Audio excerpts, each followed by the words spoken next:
नित्य नवीन मंगल प्रवचन के प्रायोजक हैं। वंडर सीमेंट, फर्क नजर आएगा।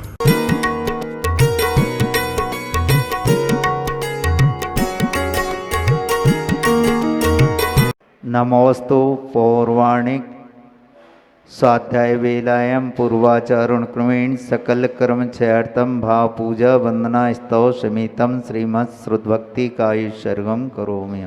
ओकारं बिंदु संयुक्तं नित्यं ध्यायन्ति योगिनः कामदं मोक्षदं चैवे ओंकाराय नमो नमः। अविरल शब्द गणोंग प्रक्षालित सकल भूतल मल कलंकः मुनिविरूपार्चित तीर्थ सरस्वती हरतनो दुर्तम अज्ञानतिमिरान् ध्यानान् ज्ञानाञ्जन शलाकया चक्षुरुन्मीलितं मेने तस्मै श्री गुरुवे नमः। श्री परम गुरुवे नमः। परंपराचार्य गुरुवे नमः। सकल कलश विध्वंसकं श्रेयसं परिवर्धिकं धर्म संबंधिकं भव्यजीवमन प्रतिबोधिकारकमिदं शास्त्रं श्रीरत्नकर्ण श्रावकाचार्यनामधेयम्। अस्य मूल ग्रंथकर्तारा श्री सर्वज्ञ देवा तदुत्ता ग्रंथकर्तारा श्री गणधर देवा प्रतिगणधर देवा तेषां वचनानुसारमासाद्य श्रीमद् आचार्य प्रबल श्री समंत्रभद्र देव विरचितम्। मंगलम भगवान वीरो मंगलम गौतमो गणी मंगलम कुंद कुंदाद्यो जैन धर्मोस्तु मंगलम। सर्वमंगल मांगल्यम सर्वकल्याणकारिकं प्रदानं सर्वधर्माणं जैनं जयतु शासनं। कोटिशतं द्वादश्च कोटो लक्षाणि सीतिस्रधिकानि चैव पंचाशदष्टौ च सहस्रसङ्ख्येमितच्छतं पंचपदं नमामि। अरिहन्तवासे तं गणहरदेवी गन्त्यं सम्मं प्रणमामि भक्तजुतो सुदनानमहोवियं शिरसा। इच्छामि वन्ते सुद्भक्ति काओ सग्गो कहो तत्सालोचिम अंगो वंगो पहिर्ण पावड़ परम सुत पड़मान्यो पुबगय चूलिया चेव सुत्तथय तु दम्मकायं सैनिचकालम अंचेमी पूजेमी वंदामी नमस्सामि। दुख को कम्म को वोइलाओ सुगयमनम समाई मनम जन्म संपत्ति ओम मज्जम। नमोस्तु पौर्वाणिक स्वाध्याय वेलायां पूर्वाचारण क्रमेण सकलमक्षार्थम भाव पूजा वंदना स्तव समितम श्रीमद आचार्य भक्ति कायुष्यर्गम करोमि। सृज्जलधिपारिगेभ्यः सुपरमत विभावना पटुमतिभ्यः सुचरितपोनिधिभ्यो नमो गुरुभ्यो गुणगुणभ्यः। छत्तीस गुण समज्ञे पंचविहाचार्यकरण संदर्शे शिष्यानुग्रह कुशले धम्मायिरे सदा वंदे। गुरुवत्ति संयमेन तरन्ति संसार सायरं घोरं छिन्नत्ति अट्टिकमं जन्ममरणं न पावयन्ति। ये नित्यं व्रतमन्त्र होमनिरता ध्यानाग्निहोत्राकुला षट्कर्मा विरतास्तपोधनिधना साधुक्रिया साधवा शीलप्रावरणा गुणप्रहरणा चन्द्रार्किते ज्योतिका मोक्षद्वार कपाट पाटन बटा प्रीणन्तु मां साधवा। गुर्वापान्तनो नित्यं ज्ञान दर्शननायकः चारित्राणो गंभीरा मोक्षमार्गोपदेशिका। इच्छामि वन्ते आयरिभक्ति काओ सग्गो कहो तत्सालोचिं सम्मणान् सम्मिदंसन संचरिताणं पंचव्याचारणम् आयर्याणम् आयारादिसुदनानोपदेश्याणम् मोज्जायाणम् तीरेण गुणपालम सभ्य सावणम सेण चिकालम अंचेमी पूजेमी बंदामी नमस्सामी। दुख को कम्म को बोइलाओ सुगयमनम समायमनम जनु संपत्ति ओम मज्जम। नमः श्री वर्धमानाय निर्दूत कलिलात्मने सालोकानां त्रलोकानां यद विद्यादर्पणाय ते। बोले कुंडलपुर के बड़े बाबा की, 1000 श्री मूल नायक पार्श्वनाथ भगवान की, वर्तमान शासन नायक महावीर भगवान की, आचार्य गुरुदेव समंत्रभद्र महाराज की, आचार्य परमेष्टि गुरुदेव श्री विद्यासागर महामुनिराज की, 3,9 करोड़ मुनिराजों की, द्वासांग जनवाणी माता की,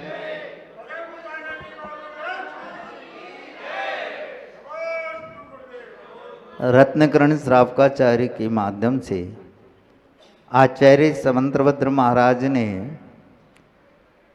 इस ग्रंथ में श्रावक के क्या कर्तव्य होते हैं और मुनियों की चर्या कैसी होती है, दोनों का उल्लेख करते हुए यहाँ सबसे पहले मोक्ष मार्ग की जो प्रथम श्रेणी है सम्यक दर्शन का 41 श्लोकों के माध्यम से उन्होंने सम्यक दर्शन क्या होता है, कैसे धारण करते हैं और इस सम्यक दर्शन के माध्यम से हमारे लिए क्या क्या उपलब्धियां होती हैं, इस सब का वर्णन प्रथम अध्याय में किया। क्योंकि हमें मोक्ष मार्ग प्राप्त करना है, अनंत सुख का उपभोग करना है, तो हमें कोई ना कोई साधन अपनाना होगा। बिना साधन के साध्य की प्राप्ति 3 काल में संभव नहीं है। इसलिए साधन के रूप में श्रावकों के लिए और मुनियों के लिए रत्नत्रय रूप कहा गया है। श्रावक जो शब्द बना हुआ है वो श्रावक शब्द ही कह रहा है अपने आप में।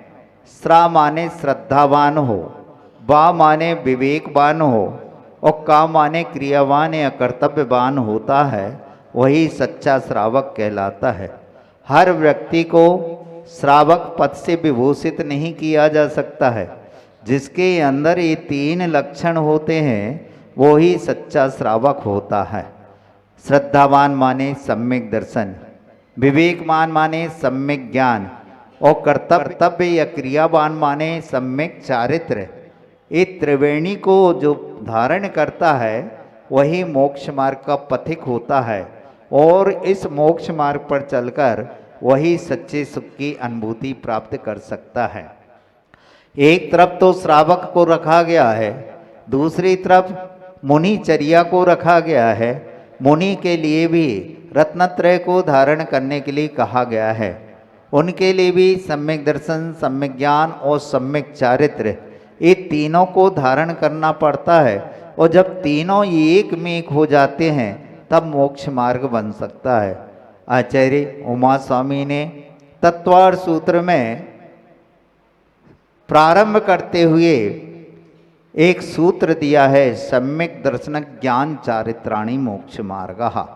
यहाँ सम्यक दर्शन, सम्यक ज्ञान और सम्यक चारित्र, इन तीनों के माध्यम से मोक्ष मार्ग बनता है। लेकिन एक बात कहा है उन्होंने, मोक्ष मार्ग एक वचन में कहा, चारित्राणि बहुवचन में कहा। इसका तात्पर्य यह है कि सम्यक दर्शन के अलावा यदि हम अन्य चीज़ों को नहीं धारण करते हैं तो हमें कभी भी मोक्ष की प्राप्ति नहीं होती है। मतलब सम्यक दर्शन से हम सोचे कि मोक्ष की प्राप्ति हो जाए तो 3 काल में संभव नहीं। सम्यक ज्ञान अकेले धारण कर लें और मोक्ष मिल जाए, नहीं। सम्यक चारित्र आचरण को धारण कर ले, नहीं प्राप्त हो सकता है। जब तक सम्यक दर्शन, सम्यक ज्ञान और सम्यक चारित्र तीनों एक होते हैं तब मोक्ष मार्ग बनता है। और यही मोक्ष मार्ग हमारे लिए सिद्ध शिला तक पहुंचाने के लिए सक्षम होता है। तो आचार्य समंतभद्र स्वामी ने भी इस रत्नकरण श्रावकाचार्य में 3 स्टेप में बात की है। 41 श्लोकों के माध्यम से उन्होंने सम्यक दर्शन का विस्तार किया, विस्तृत वर्णन किया और ऐसा वर्णन किया कि जिसके माध्यम से सामान्य व्यक्ति भी हो और विशेष व्यक्ति भी हो वो सम्यक दर्शन को धारण कर सकता है। जैन भी हो, जैनेतर भी हो, ऐसे सम्यक दर्शन की महिमा उन्होंने गाई है कि उसके माध्यम से अनेक जीव अपने आत्मा का कल्याण करके और निर्माण पद को प्राप्त हो गया। मोक्ष मार्ग के लिए 2 रास्ते बताए गए हैं और 2 पहले जब तक एक मिक नहीं होंगे, एक श्रावक धर्म और एक मुनि धर्म। एक सिक्के के 2 पहलू हैं। कभी भी बाइक है, वाहन है, एक चक्के से कभी भी नहीं चलती है। चलती है सर्कस में भले ही एक चक्के से, लेकिन उसको बाइसिकल नहीं कहा जाता, साइकिल नहीं कहा जाता है। साइकिल तो तभी कहलाएगी जब उसमें 2 चक्के या उससे अधिक चक्के होते हैं। उसी प्रकार से मोक्ष मार्ग तभी बन सकता है जब श्रावक और मुनि कदम से कदम और कंधे से कंधा मिलाकर के एक साथ चलते हैं। श्रावकों के माध्यम से कभी मोक्ष मार्ग प्रशस्त नहीं होता है, मुनियों के माध्यम से कभी मोक्ष मार्ग प्रशस्त नहीं होता। श्रावक और मुनि दोनों एक साथ चलते हैं तब जाकर के यह मोक्ष मार्ग प्रशस्त होता है। और दोनों श्रावक और मुनि जब तक रत्नत्रय को धारण नहीं करते हैं तब तक वे मोक्ष मार्ग पर नहीं जा सकते हैं। एक परंपरा से है मोक्ष मार्ग बनता है श्रावकों के लिए, और एक साक्षात मोक्ष मार्ग बनता है मुनिचर्या पालन करने के लिए। अब हमारे क्या लक्षण हैं, क्या गुण हैं, हमें कैसा रहना चाहिए, कैसा उठना बैठना चाहिए, ये सब क्योंकि आचार्य भगवंतों ने कोई ग्रंथ में लिखा है, कथम चरे कथम चिट्ठे कदमासे कदम सये कदम भुंजी जे भासे जे एवं बंधई न पावई। बहुत सुंदर श्लोक कहा है। इस श्लोक के माध्यम से आचार्यों ने कहा है कि कथम चरे कथम चिट्ठे कदम सये, हम कैसे चलें, कैसे बैठें, कैसे उठें, कैसे खाएं, कैसे पिएं, कैसे पहने, जिससे पाप का बंध ना हो, जिससे संसार में भटकन ना हो, जिससे जन्म मरण के दुख ना उठाना पड़े, ऐसे हम कौन से कार्य करें। तो इस प्रश्न के इस श्लोक के माध्यम से आचार्य भगवान ने स्वयं प्रश्न किया है और स्वयं जवाब देते हैं। दूसरी गाथा के माध्यम से उन्होंने वैसी ही गाथा लिखी लेकिन एक शब्द में अंतर कर दिया। यहाँ प्रश्न किया कथम चले, कैसे चरे हम, तो वहाँ जवाब दे दिया जदम चरे। जदम चले माने सावधानी पूर्वक चलो, सावधानी पूर्वक उठो, सावधानी पूर्वक खाओ, सावधानी पूर्वक पियो।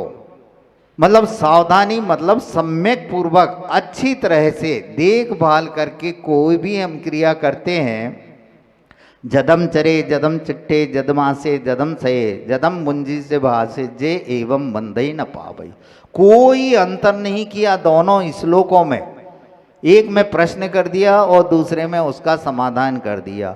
और प्रश्न में कथम कहा है तो उसका जवाब जदम से दिया है। कैसे चलें, तो सावधानी पूर्वक चलें। जब हम बंध के कारणों का पता करते हैं और तत्वार्थ सूत्र में जब हम बंध के कारणों को 8वें अध्याय में पढ़ते हैं तो उसमें बंध के कारणों में मिथ्यात्व, अवृत्ति, कसाय और एक प्रमाद और एक योग, ऐसे 5 कारण बताए गए हैं जिसके कारण कर्म हमारी आत्मा में आते हैं और आकर के एक में एक हो जाते हैं। और जब कर्म बन जाते हैं तो यह संसारी प्राणी संसार में भटक भटकने लगता है, जन्म मरण के दुखों को उठाने लगता है। और ऐसे जन्म मरण के दुखों को इस संसारी प्राणी ने अनादिकाल से उठा रहा है। और यदि हम अपने मार्ग को प्रशस्त नहीं करेंगे, रत्नत्रय को धारण नहीं करेंगे, तो अनादि तक हम भटकते जाएंगे। इसलिए आचार्य भगवंतों ने कहा है कि मनुष्य पर्याय मिली है और इस मनुष्य पर्याय में भी जैन कुल मिला है। और जैन कुल में भी हमें क्या पुरुष की पर्याय और स्त्री की पर्याय मिली है। और इन सब के अलावा देव शास्त्र गुरु की हमें शरण मिली है।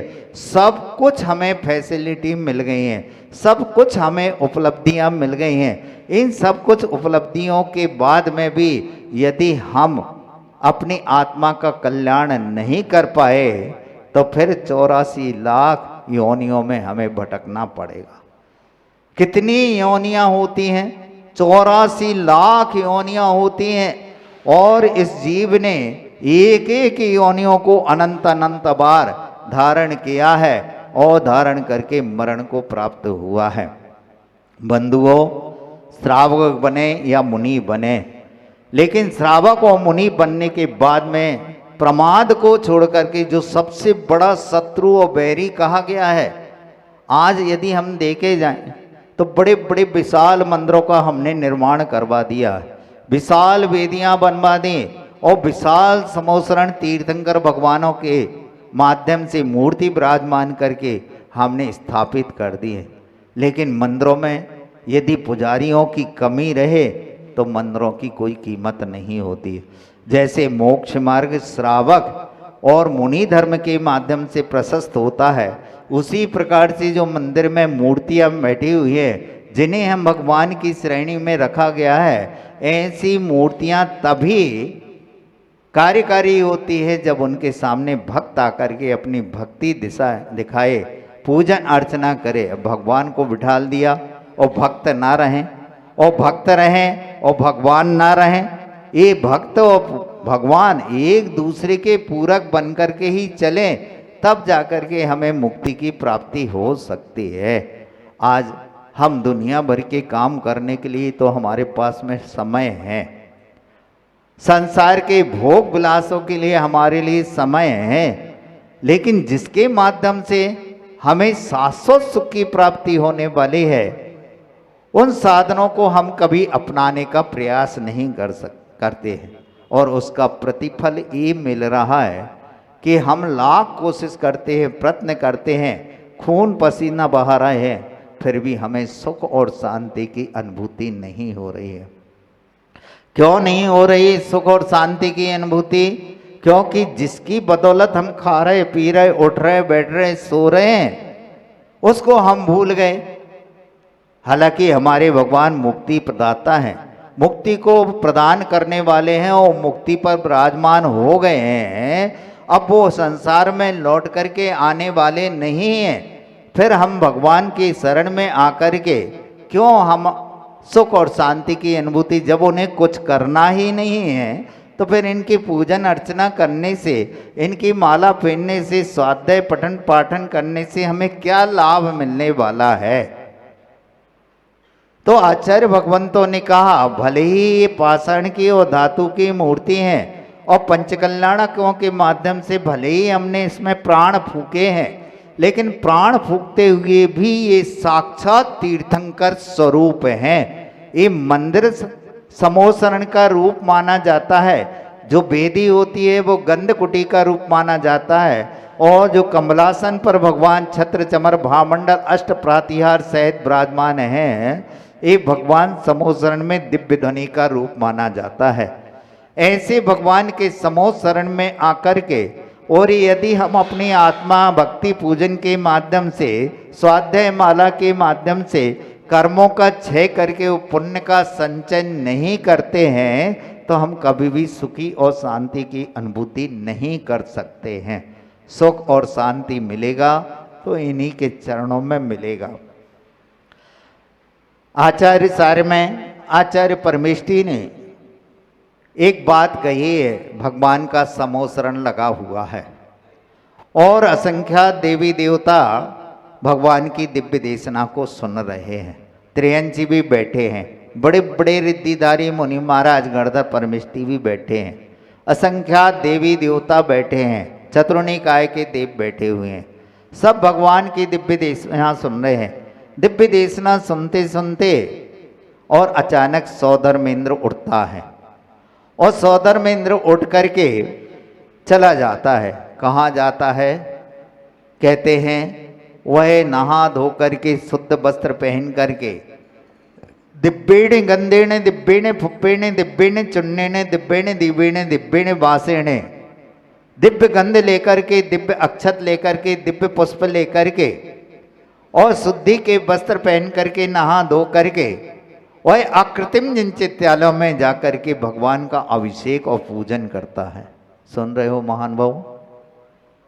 सौधर्मेंद्र साक्षात तीर्थंकर भगवान के समोसरण को छोड़ करके, और जो अकृत्रिम जिनचित्यालय बने हुए हैं, अनादिकाल से बने हुए हैं और अनादिकाल तक बने रहेंगे, जिनमें कोई भी परिवर्तन नहीं होता है, ऐसे अकृत्रिम जिनचित्यालयों में जाकर के जिन बिंबों का अभिषेक और पूजन करता है।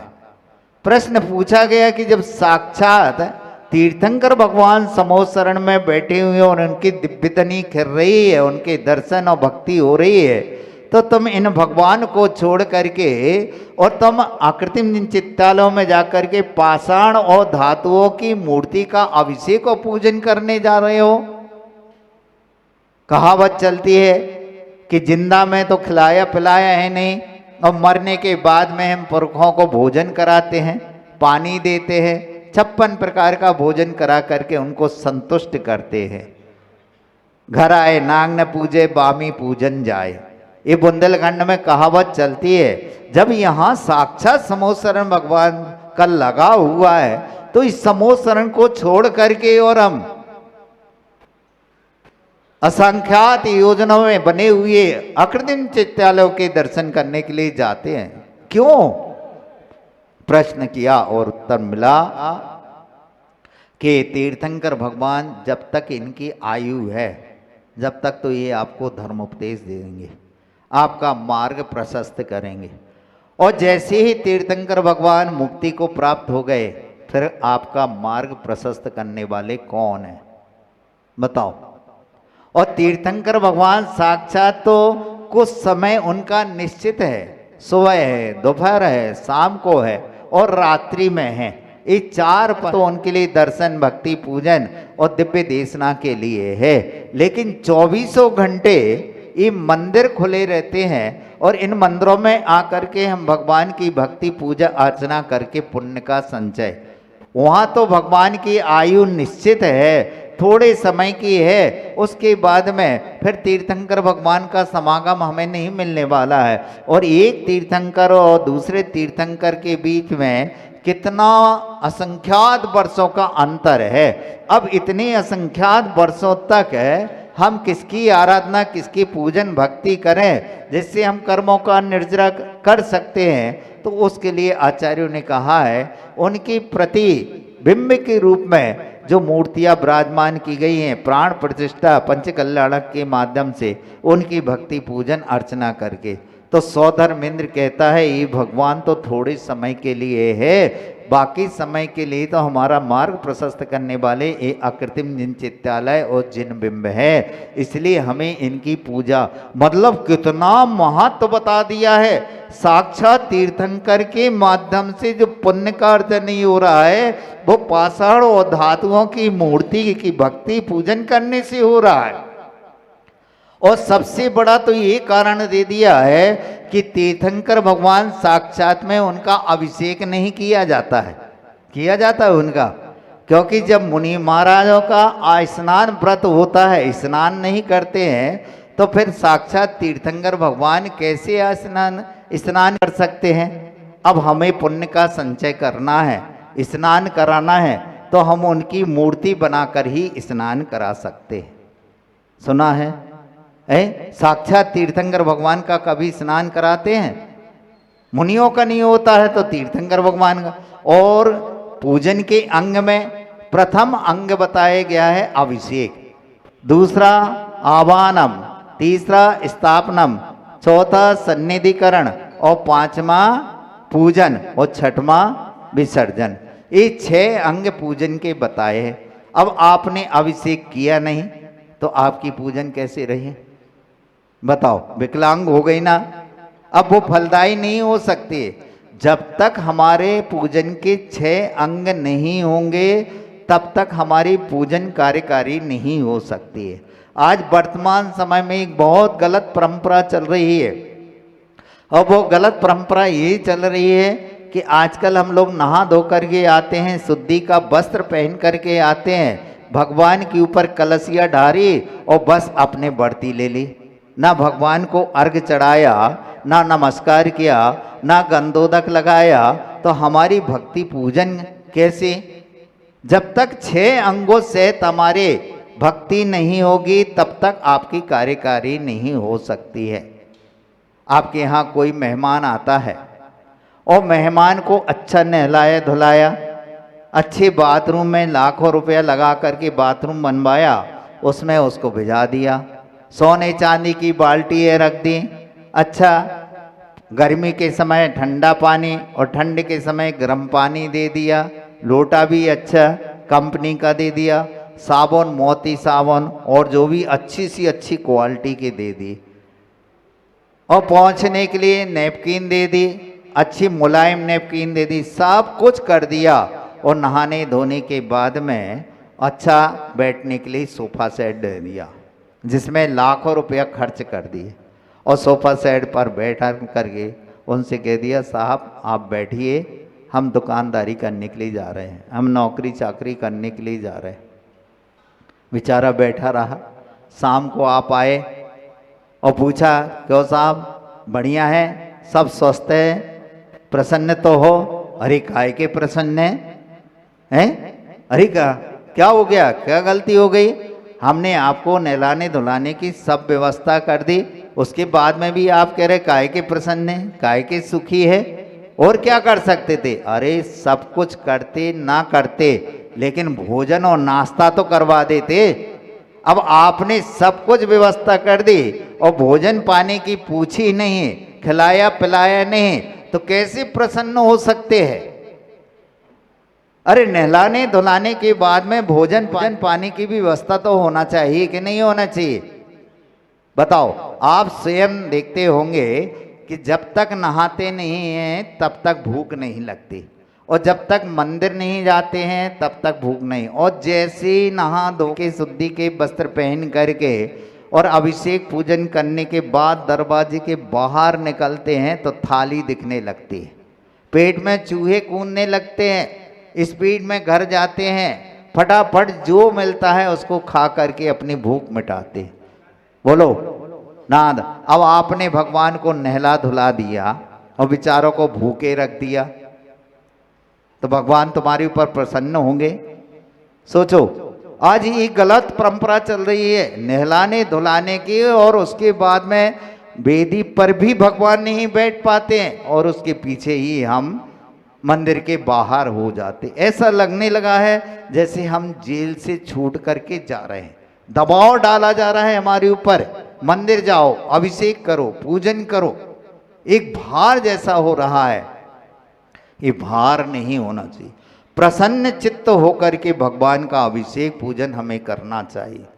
जब एक मेंढक प्रसन्न चित्त होकर के भगवान के समूह शरण में जा रहा है, पंडित भागचंद जी ने महावीर अष्टक में बहुत सुंदर उसका उल्लेख किया है। यदर्चा भावे ने प्रमुदित मना दर दुरिये, क्षणा दासी स्वर्गी गुण गण समृद्धा सुख निधि लभंते शिव सुख।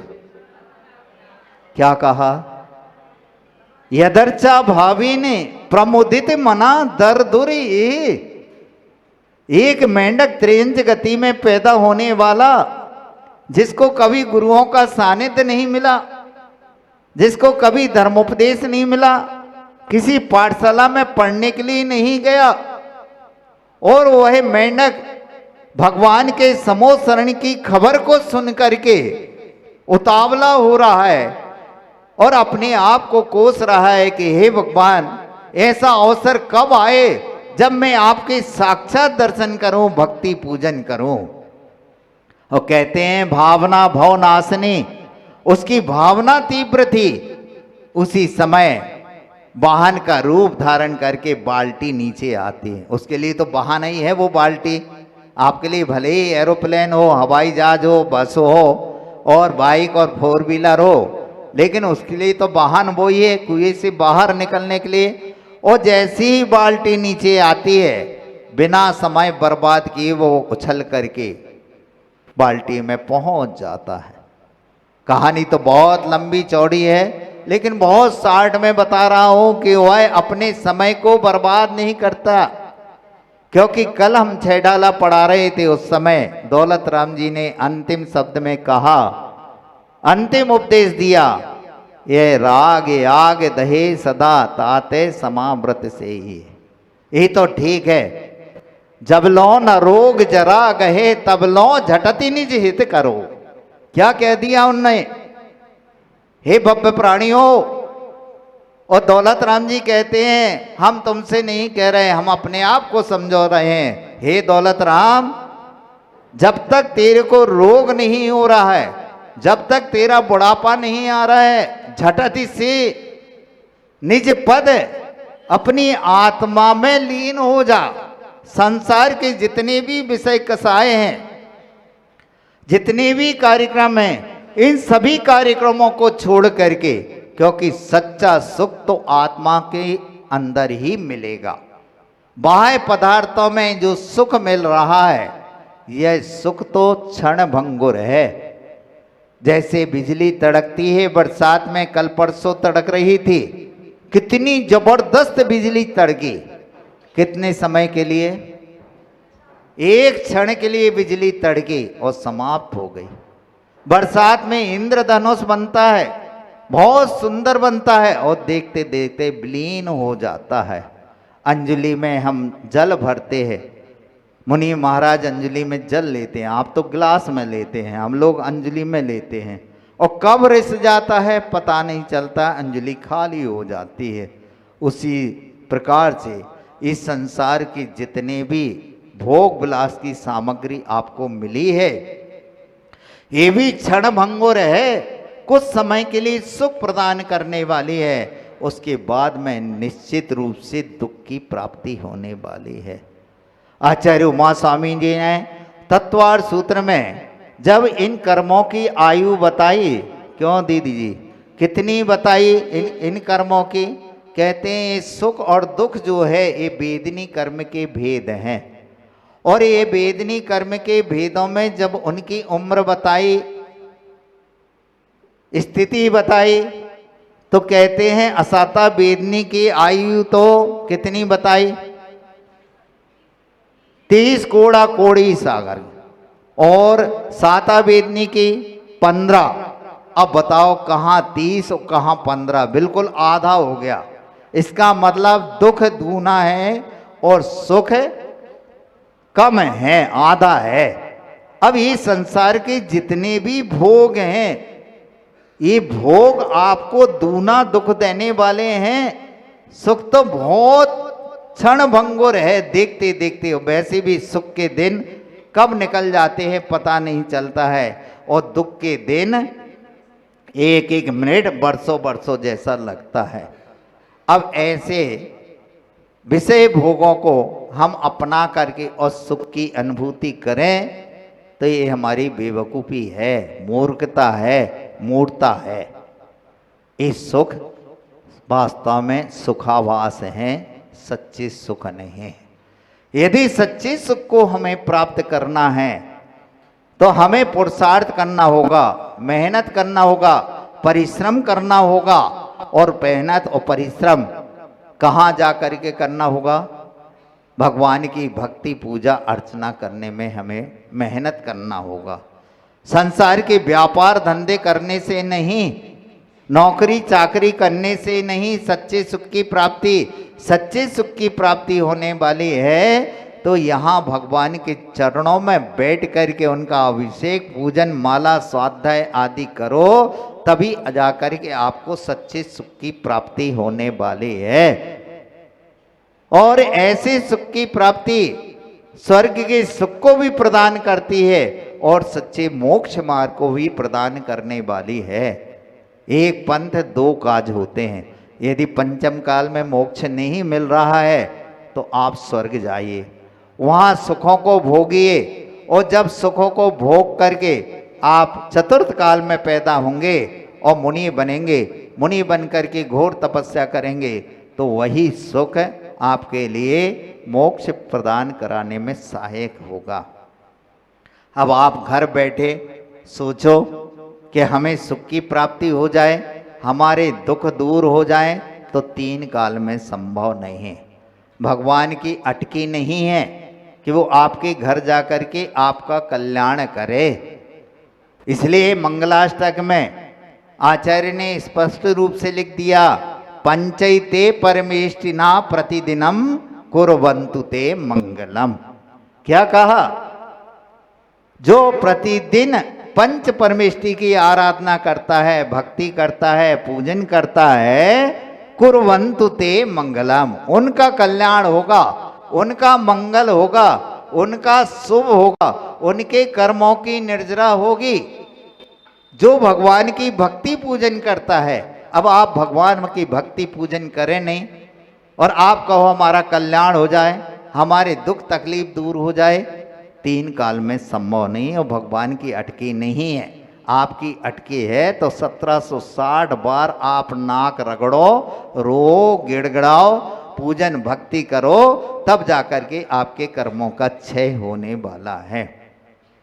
सुन रहे हो बंधुओं, ऐसा अवसर हमें मिला है। कहीं हमने पढ़ा था कि जो हमें मनुष्य पर्याय मिली है, इस सहजता में नहीं मिली है। सहजता में निगोदिया की पर्याय में आए और निगोदिया की पर्याय में हमने कुछ पुण्य किया।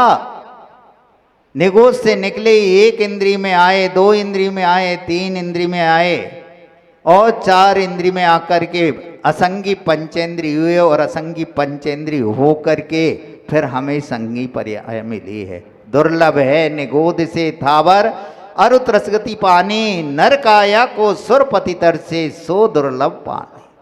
क्या कहा है, क्या कहा है? हमने जो नर काया पाई है बहुत दुर्लभता से पाई है और ऐसी दुर्लभ काया को पाकर के जिसको सुरपति इंद्र भी तरसता है।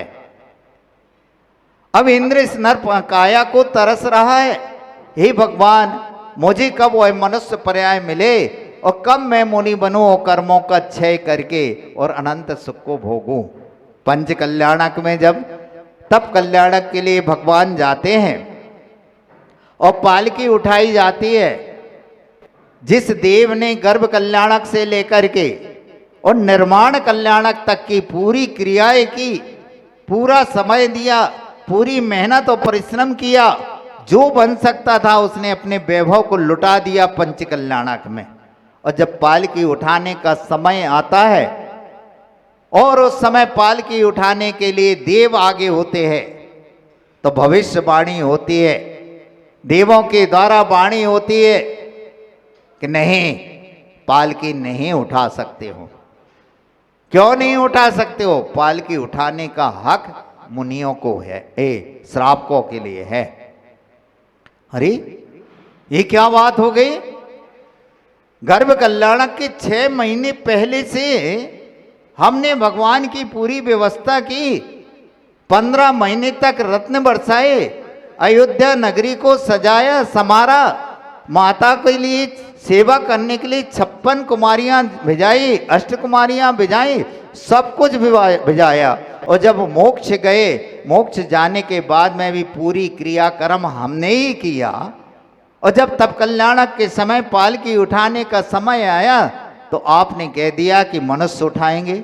ऐसा नहीं हो सकता, पालकी तो हम लोग ही उठाएंगे। घोषणा होती है तुम कितने ही कुछ कर दो, लेकिन तुम पालकी नहीं उठा सकते। सौधर्मेंद्र आगे आकर के कहता क्यों नहीं उठाएंगे? हम 3 लोक के अधिपति हैं, हम चाहें जो कुछ कर सकते हैं। नहीं, भले ही तुम 3 लोक के अधिपति हो, तुम्हारे अंदर शक्ति है, तीनों लोकों को उलट पलट कर सकते हो, लेकिन पालकी नहीं उठा सकते। पालकी वो ही उठाएगा जो व्रत नियम संयम पूजन पाठ अभिषेक करेगा, वो ही पालकी उठाने का हकदार बनता है। तो पूजन अभिषेक तो मैं भी करता हूं अकृत्रिम जिन चित्तालयों में जाकर। और मनुष्य क्या चढ़ाएंगे? कंट्रोल के चावल, छोटी सुपारी, छोटा श्रीफल छांट छूट करके वो चढ़ाएगा। पूजन वो करने का अधिकारी हम लोग नहीं है। हम लोग तो दिब्बेने गंदेने दिब्बेने फुप्पेने। नंदीश्वर भक्ति में आचार्य पूजपाद स्वामी ने कितनी सुंदर अंचलिका में कहा कि देव लोग अकृत्रिम जिन चित्तालयों में जाकर के भगवान का भक्ति पूजन करते हैं, दिव्य गंध लेकर के, दिव्य अक्षत लेकर के, दिव्य पुष्प लेकर के भगवान की भक्ति पूजन करते हैं। बताओ हमने क्या कमी की है? सोने चांदी हीरे जवाहरत मोती लेकर के हम उनके चरणों में समर्पित करते हैं, और श्रावक क्या कर रहा है? तो वहां से फिर उत्तर मिलता है, श्रावक भले ही कंट्रोल के चढ़ा रहा है, छोटी बादाम छोटी सुपारी चढ़ा रहा है, छोटा श्रीफल चढ़ा रहा है, और थोड़े समय के लिए भक्ति पूजन करता है और चला जाता है, लेकिन उसकी जो भक्ति पूजन रहती है वो संकल्प पूर्वक रहती है, नियम पूर्वक रहती है। मर मिट जाए, कुछ भी हो जाए, लेकिन हम भगवान का अभिषेक पूजन नहीं छोड़ेंगे। इस प्रकार का दृढ़ संकल्प लेकर के सम्यक श्रद्धा के साथ में, ज्ञान और चारित्र की त्रिवेणी के साथ में लेकर के वो भगवान की भक्ति पूजन करता है। इसलिए उसके लिए जो फल मिलने वाला है वो शायद तुम्हें नहीं मिलने वाला है। क्या तुम कोई व्रत पालन कर सकते हो? वो कहता है नहीं। अरे व्रतों पालन करने की तो छोड़ो, व्रतों की गंध तक नहीं आती। आचार्य महाराज कहते हैं देवों को स्वप्न में भी, हालांकि वे सोते नहीं हैं, लेकिन कहते हैं स्वप्न में भी व्रत लेने की भावना नहीं होती है उनकी। जब स्वप्न में भावना नहीं हो रही है व्रत लेने की, तो साक्षात रूप में वे व्रत कैसे ले सकते हैं? और इसलिए वे 24 घंटे क्या 33 सागर तक भगवान की भक्ति पूजन करते रहे, लेकिन एक बाल के अंतर की सिद्ध सलाह होते हुए भी वे डायरेक्ट में मोक्ष नहीं जा सकते हैं। सुन रहे हो बंधुओं? मनुष्यों सुनो, जो तुम लोगों की तारीफ करी है आचार्यों ने, इसलिए तुम्हारों के भाव बढ़ गए हैं। बेचारा इंद्र कितनी मेहनत, कितना परिश्रम कर रहा है। सर्वार्थ सिद्धि का देव 33 सागर की आयु को लेकर के और इतनी तत्व चर्चा करता है। अध्यक्ष जी सुन रहे हो? 33 सागर तक एक ही काम करता है वो। क्या? ना व्यापार धंधा, ना नौकरी चाकरी, ना क्रीड़ाएं करता है, क्योंकि वहां देव देवियां रहती ही नहीं। वहां तो एक सेकंड पहले जो तत्व चर्चा हुई, 33 सागर तक रिपीट नहीं होती, पुनरावृत्ति नहीं होती है। ऐसे 33 सागर तक तत्व चर्चा करने वाला अब क्या है? और सिद्ध सलाह कहाँ है? कहते हैं एक बाल के बराबर अंतर है सिद्धि सलाह में और सर्वार्थ सिद्धि में। फिर भी उस सर्वार्थ सिद्धि के देव को मर करके मनुष्य पर्याय में आना पड़ता है। और मनुष्य पर्याय में आकर के इतना ज्ञान प्राप्त किया, लेकिन वो ज्ञान कोई कार्यकारी नहीं है। भले ही उसने ज्ञान प्राप्त कर लिया 33 सागर तक, उसने 11 अंग 14 पूर्व का ज्ञान प्राप्त कर लिया, लेकिन वह ज्ञान, वह श्रद्धा उसकी सब निरर्थक है, बेकार है, जब तक वो सम्यक चारित्र को धारण नहीं करेगा।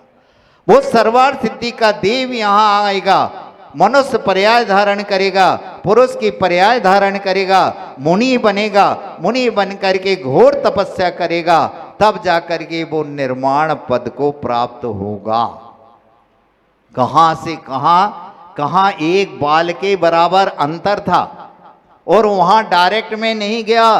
7 राजू नीचे उतरा मध्यलोक में, और मध्यलोक में आकर के कर्म भूमि में आकर के जहां पर चतुर्थ काल चल रहा है, वहां आकर के मुनि बनता है और घोर तपस्या करके निर्माण प्राप्त करता है। अब ऐसी नर काया हम लोगों को मिल गई है। अब उस नर काया में हम लोग इतरा रहे हैं, हमें तो सब कुछ मिल रहा है। जब देव लोग भी इस पर्याय को तरस रहे और हमें सहजता में मिल रही है, तो ये आप कह रहे हैं सहजता में मिली है। कहीं हमने पढ़ा था अनंत भवों का पुण्य इकट्ठा होता है, तब जाकर के मनुष्य पर्याय मिलती है। और मनुष्य पर्याय मिलकर के भी यदि हम शूद्र की पर्याय में पैदा हुए और शूद्र की पर्याय में आचार्य विद्यासागर जैसे महान संत के हमें दर्शन भक्ति पूजन करने का अवसर मिला, तो कहते उस शूद्र की पर्याय में मर करके वह वैश्य की पर्याय में पैदा होता है। सुन लो कान खोल करके, अनंत भवों का पुण्य खट हुआ, तब जाकर के आपको मनुष्य पर्याय मिली, और मनुष्य पर्याय में भी निम्न जाति मिली, और निम्न जाति में करके भी चांडाल जैसी, यमपाल चांडाल जैसे अष्टमी चतुर्दशी का त्याग। किसका? किसी को मारेंगे नहीं, किसी को फांसी नहीं देंगे, किसी को कुछ नहीं करेंगे, इस प्रकार का संकल्प लेने वाला जब फांसी दी जाती है तो देव लोग आकर के उसका फांसी को सिंहासन बना देते हैं। ऐसे ऐसे जीव इस भाव में भी अभी भी बीना बारह में सैन है, और वो सैन भगवान आचार्य श्री जब जब भी पहुंचते हैं इतनी सेवा करता है, इतनी सेवा करता है। सुबह से लेकर फोटोग्राफर है, फोटोग्राफरी को तो एक तरफ रख देता है और भगवान की सेवा करने में हमेशा लगा रहता है। बस जब भी आचार्य श्री जाते हैं एक ही बात कहता है, रोता है, गिड़गिड़ाता है, आचार्य श्री एक बार सिर्फ हमें भगवान का अभिषेक, एक बार सिर्फ भगवान का अभिषेक कर लेने दो और एक ग्रास आपके हाथ में हमें आहार दान दे देने दो। इतना रोता है। अष्टमी चतुर्दशी को उपवास करता है, रात्रि भोजन त्याग है, आलू भटा प्याज लहसुन सबका त्याग है, देव दर्शन का नियम है, माला फेरता है नमोकार मंत्र की, और इतना सब करने के बाद उसकी जाति ने उसको बहिष्कृत कर दिया। तुमने जैन धर्म स्वीकार कर लिया, अब तुम्हारे मोड़ा मोड़ियों की शादी हमारी जाति में नहीं होगी। और उसने कह दिया हमारे मोड़ा मोड़ी भले ही कुंवारे बने रहें लेकिन हम जैन धर्म को छोड़ नहीं सकते। इतना दृढ़, बताओ एक जैनेतर समाज का व्यक्ति इतना दृढ़ संकल्प जैन धर्म के प्रति, और हम जैन कुल में पैदा होकर के और सब सुख सुविधाएं प्राप्त होकर के, बताओ बबीना का कितना पुण्य है कि मंदिर के पास में पूरी जैन समाज रह रही है। कितना पुण्य है। दरवाजे खोलो भगवान के दर्शन होते हैं, कदम बढ़ाओ भगवान के दर्शन होते हैं, और मंदिर के सामने रह करके यदि हमारे मन में भगवान की भक्ति पूजा अर्चना करने के भाव नहीं हुए तो हम उस एम्पाल चांडल से भी गजबीते हैं, उस सैन से भी गजबीते हैं कि जो अजैन में होकर के भी और जैनों के व्रत नियम संयम को पालन करके अपनी आत्मा का कल्याण कर रहा है, और हम जैन कुल में पैदा होकर के आईएएस के ठप्पा को लगा करके और हम शान शौकत से बाजारों में घूमते हैं, हम जैन साहब हैं, जैन साहब हैं। काहे के जैन साहब? जिनके अंदर जैनों के लक्षण नहीं, वो जैन काहे के? ऐसे अनंत भवों के बाद में हमें शूद्र पर्याय मिली है, शूद्र पर्याय में भी ऐसे गुरुओं का सानिध्य मिला और मरण को प्राप्त हुआ, तो वैश्य पर्याय में आए, वैश्य पर्याय में भी ईमानदारी से हमने व्यापार धंधा किया और व्यापार धंधा करते करते मरण को प्राप्त हो गए। तो आचार्य कहते हैं क्षत्रिय की पर्याय में पैदा हुए, और क्षत्रिय की पर्याय में अपनी समाज का, अपने धर्म का और अपने राष्ट्र और कुल का यदि हमने रक्षा की और रक्षा करते करते मरण को प्राप्त हो गए तो हम ब्राह्मण कुल में पैदा हुए, और ब्राह्मण कुल में भगवान की भक्ति पूजा अर्चना की, उसके प्रभाव से हम मरण को प्राप्त हुए तो जैन कुल में पैदा हुए। दुर्लभ है निगोद से थावर अरुत्रस गति पानी, नर काया को सुरपति तर से सो दुर्लभ प्राणी, दुर्लभ देश सुसंगति, दुर्लभ श्रावक कुल पाना, दुर्लभ सम्यक, दुर्लभ संयम, पंचम गुण ठाना, दुर्लभ रत्नत्रय आराधन, दीक्षा का धरना, और दुर्लभ मुनिवर के व्रत पालन, शुद्ध भाव करना। कितनी दुर्लभता बताइए, दुर्लभ से दुर्लभ हो गया।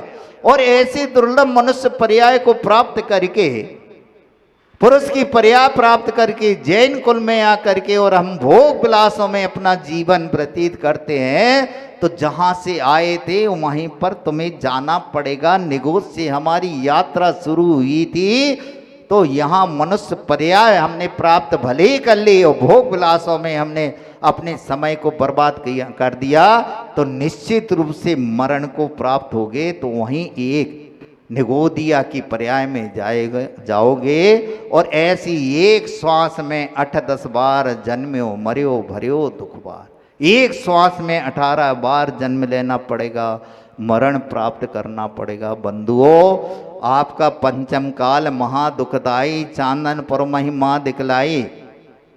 इतना महान दुखदाई होते हुए भी इस पंचम काल में आचार्य विद्यासागर जैसे कलियुग के तीर्थंकर आपको मिले हैं, उनकी शिष्य मंडली मिली है, कोई नहीं कह सकता है कि पंचम काल महादुखदाई है, जहां चर विद्यासागर जैसे महान संत के दर्शन भक्ति पूजन करने का हमें अवसर मिल रहा है।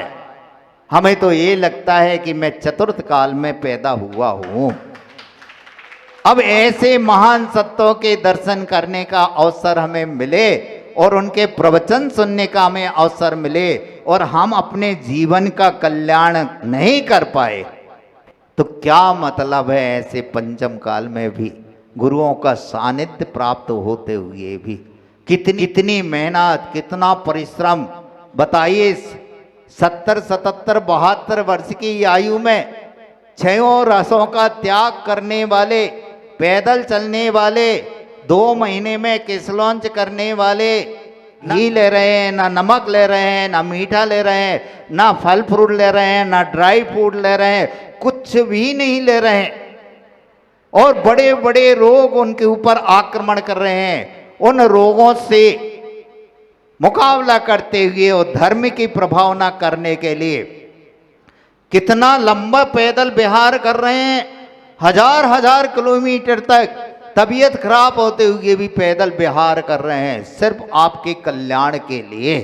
उनका तो कल्याण निश्चित रूप से है, लेकिन आपका भी कल्याण हमारे साथ में हो जाए, इस भावनाओं को लेकर के वो कर रहे हैं। क्षेत्रों की रक्षा करने का भाव उनके अंदर है। श्रावक में संस्कार कैसे पढ़े, नवयुवकों में संस्कार कैसे पढ़े। आज जो नई पीढ़ी है मोबाइल और टीवी के चक्कर में पड़ गई है और मंदिर सूने हो गए हैं, भक्ति पूजन करने वाला कोई नहीं मिल रहा है। भगवान की भक्ति पूजन करे, नवयुवक और बूढ़े ठाड़े सब मंदिर में आकर के अपनी आत्मा का कल्याण करें। इस उद्देश्य को लेकर के गांव गांव और शहर शहर में पग पग चल करके, पैदल चल करके, भूखे प्यासे, गर्मी ठंडी बरसात को सहते हुए और आपके कल्याण के लिए वह साधु घूम रहा है, उनकी शिष्य मंडली घूम रहा है, और हम सब लोग घर बैठे ऐश और आराम कर रहे हैं। बताइए, आज आचार्य श्री की क्या क्या योजना है, कितनी बारीकी से देख रहे हैं। जो आप वस्त्र पहन रहे हैं, ये वस्त्र में क्या मिला है, कभी आपने सोचा, देखा, जाना? कल एक व्यक्ति आया था, कानन से आया था, नागपुर के पास में, वो हाथ करका में काम करता है। उसने जानकारी दी कि महाराज जी, आचार्य श्री ने कह दिया कि जितने भी वस्त्र बनाए जा रहे हैं, इनके धागा को मजबूत करने के लिए इसमें मांस की पुट मिलाई जाती है, जिससे ये धागा वर्षों वर्षों तक टूटे ना, फटे ना ये वस्त्र। उसके लिए मजबूती लाने के लिए इसमें मांस की पुट डाली जा रही है, वस्त्र को मजबूत करने के लिए, धागा को मजबूत करने के लिए। और ऐसे वस्त्रों को पहन करके हम मंदिर में आकर के अपने आप को शाकाहारी कह रहे हैं, हम जीवों की रक्षा करने वाले अपने आप को कह रहे हैं, और वस्त्र का क्या उपयोग कर रहे हैं, कौन से वस्त्र का उपयोग कर रहे हैं? उसके लिए उन्होंने हाथ करका खुलवाए हैं।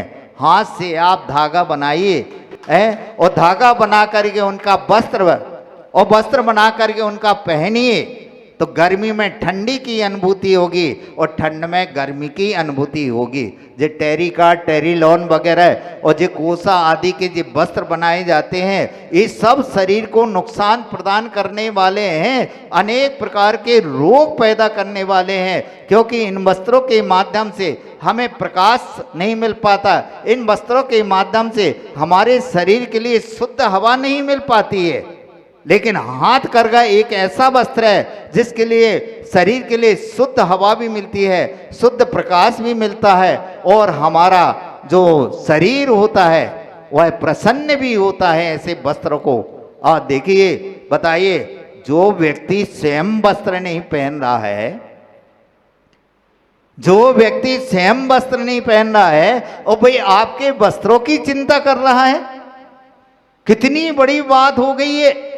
सिर्फ आपको अहिंसा धर्म का पालन करने के लिए आज शिक्षा के क्षेत्र में देखो, प्रतिभा स्थली का निर्माण करवाया, क्या आवश्यकता थी? ज्ञान ध्यान तपो रक्त तपस्वी सा प्रशस्ते।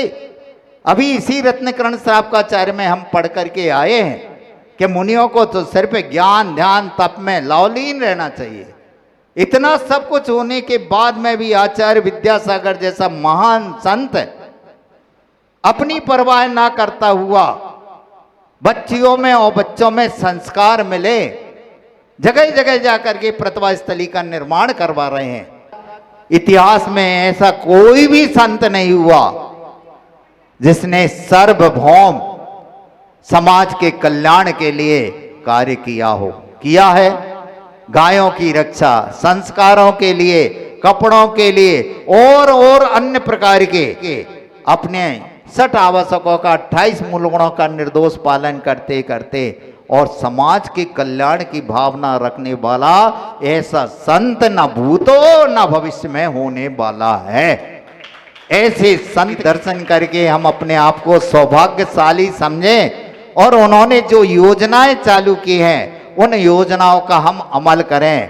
भले ही वो हमारा वस्त्र महंगा पड़ रहा है क्योंकि मेहनत लगती है उसमें, और उसमें शुद्धता से वो धागा बनाया जा रहा है, वस्त्र बनाया जा रहा है, लेकिन हम ये ना देखें कि इसमें बहुत महंगा पड़ रहा है। अपन तो ये देखें कि ऐसे वस्त्रों में आचार्य श्री की खुशबू आ रही है, आशीर्वाद की खुशबू आ रही है, उनके वचनों की खुशबू आ रही है। अपन तो ये मान करके इसलिए यहाँ महिला मंडल बना है 150 महिलाओं का और 80-85 नवयुवकों का मंडल और 50 बालिकाओं का मंडल। सबसे हमने कह दिया है कि प्रत्येक मंडल में जो वस्त्र पहना जाएगा आचार्य श्री का जिस वस्त्र के ऊपर आशीर्वाद रहेगा, चाहे वो हाथ करगा का हो चाहे खादी का वस्त्र हो, वो वस्त्र इस मंडल में पहनाया जाएगा। और जितने भी पुजारी हैं, महिलाएं पूजन भक्ति करने वाली हैं, विधान करने वाली हैं, ये नियम लें। अभी तो आपने वस्त्र ले लिए, लेकिन आगामी समय में जब भी हम वस्त्र खरीदें आचार्य श्री की प्रेरणा से जो खादी और हाथ करगा का वस्त्र चल रहा है उसी का हम उपयोग करें, तभी जाकर के हम आचार्य श्री के सही भक्त कहलाएंगे। यहाँ पर भी हाथ करगा का जो मुख्य है उसको भी बना दिया है, जिसका भी नाम आया हो उसका अपन संपर्क करें। इस प्रकार की भावनाओं को लेकर के हम इस पंचल काल की सार्थकता को और कर्मों का नाश करने के लिए, पुण्य का संचय करने के लिए यदि हम कोई कदम उठाते हैं तो जो हमारे आचार्य श्री की योजनाएं हैं उन योजनाओं को अमल करें। अपने कीमती समय में से भगवान की भक्ति पूजा अर्चना करने का अपन समय निकालें। हम बता दे रहे बंधुओं, ये बहुत कीमती समय मिला है। किन किन पर्यायों से हम भटकते हुए यहाँ पर आए हैं, और यदि हम मनुष्य पर्याय में और जैन कुल में भी यदि हम कुछ नहीं कर पाए तो पुनः हम एक इंद्रिय तिरस पर्याय में स्थावरों में जाना पड़े और दुख उठाना पड़े। उसके लिए जो थोड़ी सी जिंदगी है, थोड़ी सी है जिंदगी, बड़े बड़े अरमान कैसे पूरे होंगे, निकल जाएंगे प्राण। ये बहुत थोड़ी सी जिंदगी मिली है और हमें बहुत कुछ करना है। इसलिए झटती निज पद करो, इसलिए सोचा विचारी नहीं करो, मुहूर्त नहीं निकालो, ज्योतिषाचार्य से मत पूछो, जो आपके मन में आ रहा है तुरंत स्पीड में करो। व्रत नियम संयम लेने की भावना आ रही है, कुछ भी देखने की नहीं। जिस समय आपके मन में, रात्रि में 12 बजे भी आपके मन में विकल्प आए, 9 बार नमोकार पढ़ो और संकल्प ले लो। सुबह का इंतजार नहीं करो, क्योंकि ये पल जो हमें मिले हैं ये दोबारा मिले इसकी कोई गारंटी नहीं। भगवान से प्रार्थना करते हैं कि हमारे आचार्य महाराज हजारों वर्ष तक जिए और हम लोगों को धर्मोपदेश देते हुए अपनी आत्मा का कल्याण करे और हम सभी का कल्याण करे। जियो हजारों साल, साल के हो 50,000 वर्ष। ऐसे कहते हैं ना आप अपने बच्चे के जन्मदिन पर। हम भी आचार्य महाराज की भावना भाते हैं कि हजारों हजारों वर्ष तक जिए और हमारा कल्याण करें और अपना कल्याण करके एक दिन अनंत सुख का उपभोग करें। अहिंसा परमो धर्म की। आचार्य गुरुदेव श्री विद्यासागर महामुनिराज की। नित्य नवीन मंगल प्रवचन के प्रायोजक थे वंडर सीमेंट, फर्क नजर आएगा।